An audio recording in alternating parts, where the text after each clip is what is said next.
भाई साहब देन लगे मोबाइल गिफ्ट अली हैदर ਨੂੰ ਪੁੱਛਨੇ ਭਾਈ ਸਾਹਿਬ ਦਿੰਦੇ ਵੀ ਹੈ ਕਿ ਨਹੀਂ ਝੂਠਾ ਵੀ ਭਾਈ ਸਾਹਿਬ ਹੈਗਾ ਕਿਸੇ ਨੂੰ ਮੋਬਾਈਲ ਦਿੰਦਾ ਨਹੀਂ ਗਿਫਟ ਬਾਅਦ ਖੋ ਵੀ ਲੈਂਦਾ ਪੁੱਛ ਲੈਣੇ ਆ ਆਈ ਭਾਈ ਸਾਹਿਬ अस्सलामुअलैकुम जी ਇਹ ਮੋਬਾਈਲ ਮੈਂ ਗਿਫਟ ਕਰਨ ਲੱਗਾ ਵਾਂ ਦੇਖੋ ਅਸਲ ਮੋਬਾਈਲ ਹੈ ਇਹ ਕੋਈ ਕਹਿ ਨਹੀਂ ਸਕਦਾ ਨਕਲ ਜਸਟ ਡੂ ਇਟ ਦੇਖੋ ਅਸਲ ਹੈਗਾ ਇਹ ਵੇਖ ਲਓ ਕੋਈ ਵੀ ਨਹੀਂ ਆ ਵੇਖੋ ਚਲਾ ਕੇ ਦਿਖਾਣਾ ਤੁਹਾਨੂੰ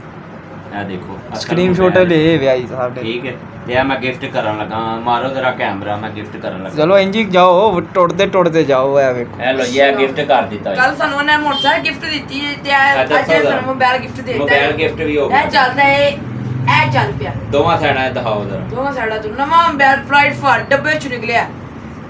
ਤੇ ਨਾ ਮੈਨੂੰ ਦਿੱਤਾ ਇਸ ਟਾਈਮ ਮੇਰੀ 60000 ਕੀਮਤ ਹੈਗੀ ਏ ਇਧਰ ਮਾਰੋ ਮੇਰੇ ਲਈ ਇਹ 60000 ਦਾ ਮੋਬਾਈਲ ਹੈ ਤੇ ਗਿਫਟ ਕੀਤਾ ਤੇ ਅਸੀਂ ਕਿ ਸਾਨੂੰ ਅੱਗੇ ਗਿਫਟ ਬੜੇ ਹੋਏ ਸੀ ਮੈਂ ਕਿਹਾ ਯਾਰ ਅਸੀਂ ਵੀ ਕਰ ਦਿਆਂਗੇ ਅਸੀਂ ਕੀ ਜਾ ਕੇ ਕਰਨਾ ਓਕੇ ਕਰੋ ਲਾਈਕ ਓਕੇ ਕਰੋ ਲਾਈਕ ਕਰੋ